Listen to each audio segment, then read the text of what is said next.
Happy Sunday, setters. Last week, another bank's gone into trouble, Credit Suisse. Certainly put a lot of question. What is the Fed going to do next Wednesday? Are they going to raise more interest rate to fight with inflation? Or are they going to stop raising rates now just to help the bank?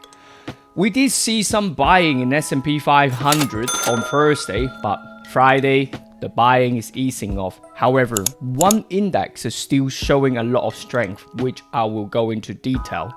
If you'd like to see my full trading plan, make sure you finish watching the whole video. Thank you. Happy Sunday, setters. So again, I'm here to share my trading plan for the week ahead. Last week, I said continue to buy Bitcoin. Bitcoin did rally. And I said buy gold. Gold rally up. So what's my plan this week? I still want to be a buyer on gold, but I need to wait for a little pullback first. S&P 500, I did a short-term trade on Thursday. However, it eased off on Friday, but that's okay. I see it test the key area, 3,800. But be aware, on Wednesday, it's the Federal Reserve meeting at 6 p.m. UK time. So be interesting to see what are they going to do. Are they going to raise 25 basis points, or are they going to not raise at all? That will be the key news event to watch out on. Our mission is to share our knowledge so hopefully more retail traders can learn and benefit from the market. If you like what we do, please hit the subscribe button and the bell icon. That will help our channel tremendously. Thank you so much. Let me get into the chart. Okay, as usual, I am going to start off with the S&P 500. Now, this chart is from TradingView. Is the SPY, which is the ETF of S&P 500, which I use that a lot because it's only traded during the stock exchange hours. So we give you the true sort of volume and price action of S&P 500. We can see from the volume indicator, volume is picking up, okay? So this is a healthy sign. Also, the accumulation distribution line through here is showing more accumulation than distribution, which is quite bullish. To get the true data, you need to subscribe to a pro account from TradingView, which we are a pro account. See TradingView Pro through here. It's very simple to join. If you are serious about trading, I strongly recommend you to do that. TradingView is one of the best charting platforms, so I do use that in combined with my broker IG. So I will drop the link. You can use our referral link to join or try our free version. If you do use my link to join, drop me a comment. I will add you into my trading community for free as appreciation. Thank you. So moving on to the chart again. I did buy on Thursday. You can see that Thursday bar, we are, bullish. And then now Friday, we couldn't manage to break the high. And now we are having an inside bar right now. Where do you go from here? Okay, can you see that I have a rectangle box through this area? I see probably potentially price will recharge around this area and then go again. How high? Probably around here, 433, 430 area on SPY. Okay, so that's how I use TradingView to get a more better picture on how to trade S&P 500. Now I'm gonna go into my chart on IG, make it a bit bigger. So similar thing, this is a daily chart on S&P 500. We currently have a daily downtrend, but this is what we call a corrective pattern. So I'll show you what I mean by that. IG has a very good function, a joint chart. I'm sure some of you had heard of the Elliott wave before, so I'll show you what it is. Wave 1, wave 2, wave 3, 4, we could be at 5 to this area. So this is a corrective sort of pattern. You can see it happens quite a lot in the market. All right, it's done one through there. Let me just show you. You can duplicate that, but obviously rectify the each of the wave in a different way. So through here, through here, through here, through there,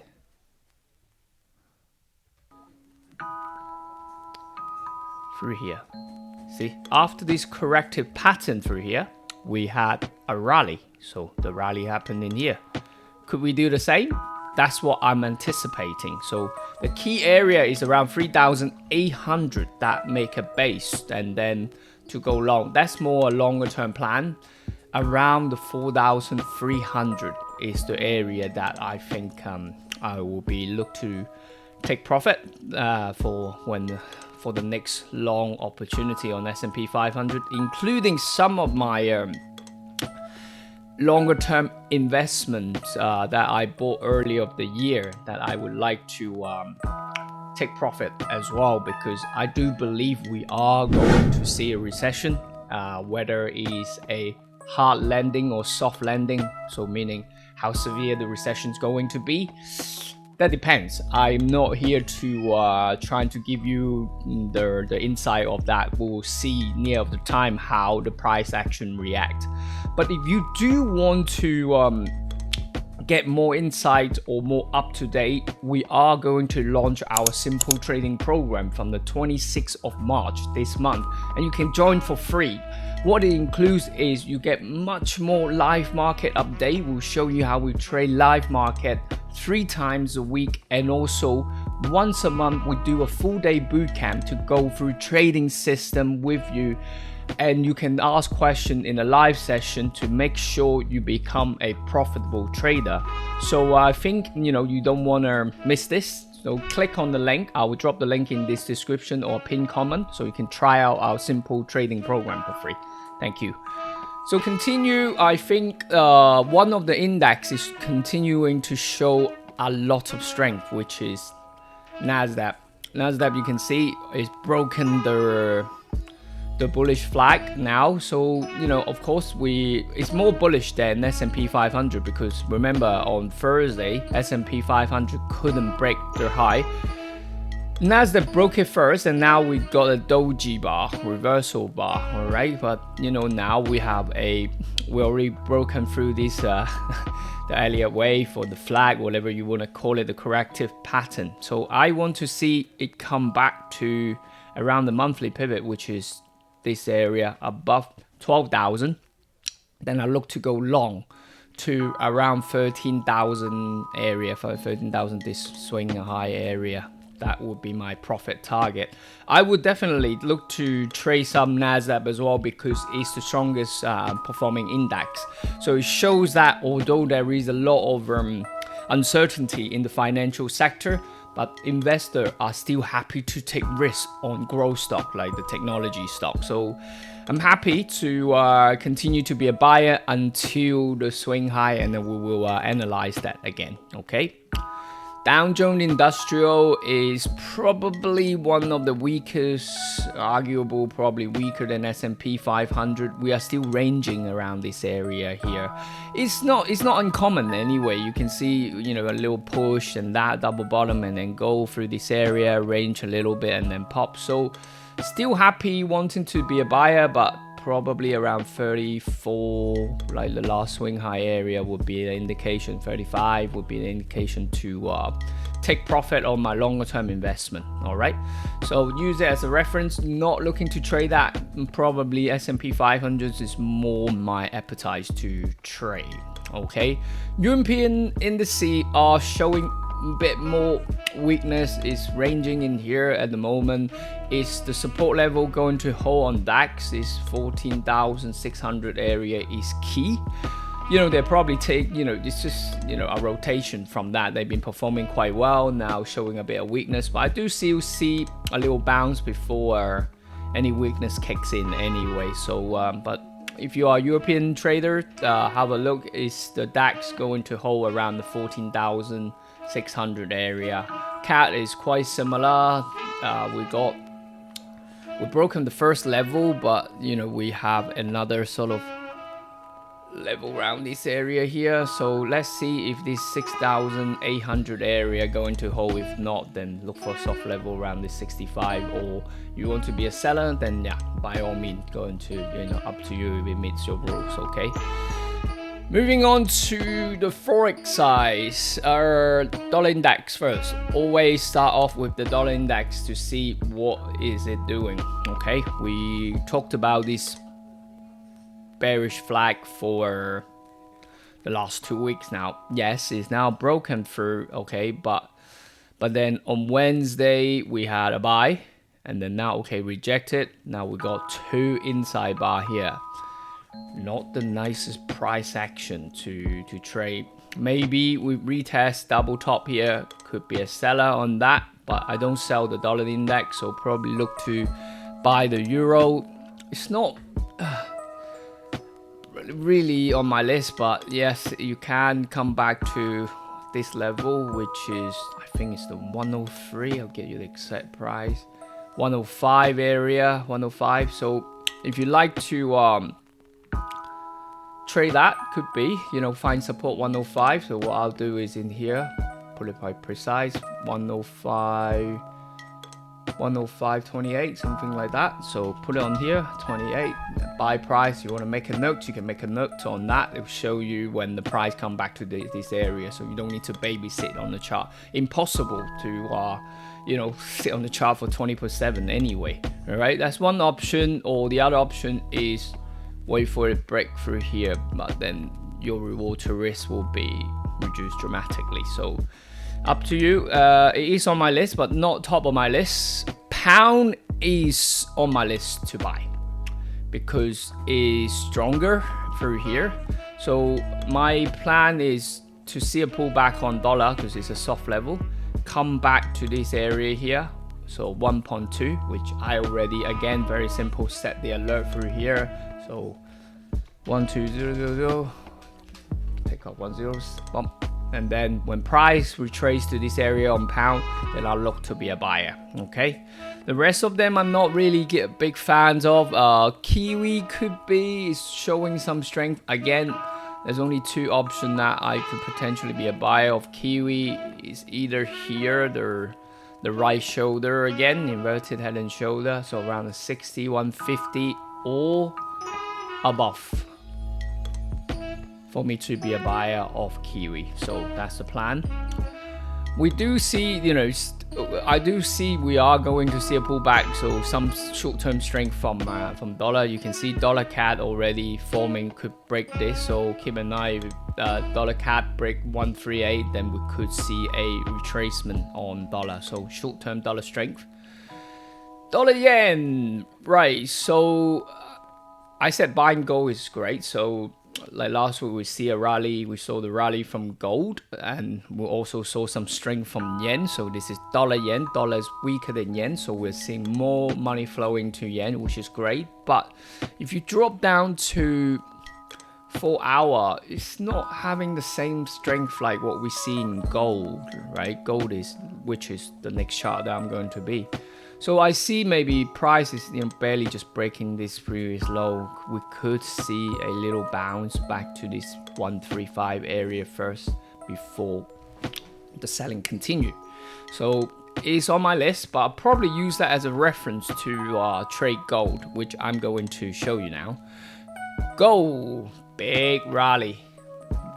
Great rally. I couldn't catch that. I'm not going to lie. I wanted to be a buyer, but the only part that could buy was here, which is I posted on my groups. I said I'm gearing up to buy, but unless you traded maybe a 5-minute pattern, which I was doing other businesses, so I couldn't take the trade through here. Arguable on Thursday, you could have taken this. Let's have a look at if it was on the daily pivot. Friday, yes. Interesting. Yes, on Thursday, yeah, it was actually testing the daily pivot and then go again. So yeah, there's multiple entry, but I missed that, but that's okay, no problem. It's live. I'm still planning to be a buyer, but looking at the price action is we could be running to one last push through this area. I'm not saying that the trend is going to end, but if I'm going to see a slow daily retracement around this area 1900, I'm looking to be a buyer back to the previous weekly swing high. So weekly charts is how interactive with IG. You can just go from daily, weekly. It's very interactive, very simple to use. Bang on through here. I think daily I already put that, but let me show you something. You can put this because it's quite a while back. Daily you probably won't see it unless you have a massive screen. So the target would be around the 2060 area for me. So patiently wait for a pullback. So now once you draw the box on weekly, it will show on daily as well. See, bang on that. So that's my target. If when we have a pullback, whether it's 19 or 1920, we shall see. What I do is I use the bigger time frame as my direction. I always use a smaller time frame to get me the elegant entry. If you are members of us, when I decided to take a trade, we'll share that in our group as a trading idea. The best way to follow our trade is of course using our recommended broker IG, because what I do is say, oh okay, I'm gonna put an order through I don't know 1910, and then I'm going to buy. You will have all these open price, stop prices, which is right here, that will share all this detail with you guys, so you can just, you know, up to you at your risk, at your reward, then copy the trade you know, very simply just by the numbers on that. Okay, so that's the plan on gold. Okay, silver already trying to break the monthly pivot, which is here. If it's going to continue to break higher, then I'll look for retracement to here. If it's going to show reversal tomorrow, then maybe around the 21 area to for me to go long on silver, but I most likely will use it as a reference. I'm more a gold trader than a silver trader, so we shall see. But if you are members, like I said, I will keep you informed on my group. And also from the 26th of March, that week onward, you're not just getting the Sunday market update, you're going to get 3 live trading events with us. So 2 of them will be showing you how to trade the US session. On Wednesday night, we will have a midweek sort of market planning. So you can come to my webinar with you ask question, if whatever question you may have from trading, and I will show you the plan midweek as well. So if you do want to join, we're running a free trial at the moment. I'll put the link in the description and the pinned comment that you can join us for free. Oil, slight change of plan actually. I said if it's break above this area, 85 area, then I'll look to be a buyer. It broke below, so plan change. Going to be a seller. Want to test this 75 area back to this area here. It's another sign that if we see weakness in oil, we usually will see weakness on the indices as well, but oil first and then stock indices probably will follow. So that's another sign that we could see a recession in the near future. How soon? I can't tell you. I do not have a crystal ball. So, you know, I would like to say to you, I have a crystal ball to see everything exactly when it's going to happen. But that's not the case. It's never the case in the market anyway. But the sign is we are seeing some weaknesses all across. Then yes, I'll look to take profit on my long-term investment. That's how I use market correlation for the for trading. Finally, cryptocurrency. Let's go to Bitcoin. Wow. We now managed to break through the 65. Whoa, it's $27,000 now. Where are we heading? I'm done buying. I accumulated most of my Bitcoin investment around this 22, 23 area. Now I'm done buying on that. What I'll do is just stay patient now. Will I trade it? Yeah, arguably could have traded it on Wednesday, but I didn't trade it. I'm not big trading on Bitcoin, meaning that I only invest on that. I see price come to around the 40k or maybe 40 something area to take profit for my investment. I do not see Bitcoin breaking the previous high this year. All right. Reason I said that is I see this year more like the 2019 area. So what happened in 2019, you can see. One thing that I would like to point out with IG, you can click here at the bottom through here. Bop. See, we're now 2018 through this area here. Okay, now this is 2019 area, April, bam, until June time. Yeah, so had a rally and then retrace back, and then the real rally came from 2020 to 2021. So I think next year will be the real move. Therefore, I'm not planning to, 100K, 200K, whatever ridiculous number that you may hear in the near future. Usually the case that when Bitcoin start to rally to 30, 35, 38, maybe breaking 40, something like that. And then suddenly the biggest bullish bar, let me just get it's the biggest bullish bar if you see that. And then the news or whoever come out to CNBC, Bloomberg say, yeah, we see Bitcoin breaking through 68K, 100K, but you see a lot of buying through that week. What I do is usually just sell everything. That's how I use fundamental. All right. When it's too much hype in the market, I usually take profit. When there's a lot of fear at the end of the downtrend, and suddenly the biggest selling bar, and someone come out on the news said that China's gonna ban Bitcoin forever, or US is gonna do whatever, or aliens going to attack Bitcoin, that's the time I buy. That's just very, very simple over the Warren Buffett quote. Buy on fear, sell on hype. Okay, so that's the way that I use fundamental mixed with technical analysis. Plan no change, around 40K is my profit on Bitcoin. Ethereum, we are seeing it breaking higher, which is nice. We want to see they do similar thing, finally breaking through the 1700 target around. So best way to do it is use a weekly chart to see where the next resistance area is. So that's quite a lot of interaction around the 3000. That would be definitely my first target. Could it break about a bit higher, 3,500? It could, I'm not saying. So between 3,000, 3,500 would be my profit area on Ethereum. Okay, so that's all for me this week. Just a quick recap. I probably see S&P 500 testing the 3,800 area first before the next bullish one kicks in. Dollar may see a pullback. I still want to be a seller of dollar. Pound is top of my list, and gold is top of my list to buy. Cryptocurrency, no change. I'm still holding on to my investment. I look to take profit maybe in May, June time. So we still got like 2-3 months window through that. So happy to hold. If you do have any question, drop me a comment. Don't forget, if you like what you see today, please give us a thumbs up, and don't forget to hit the subscribe and the bell icon. That will help us on our channel tremendously. Thank you very much, and see you guys next week.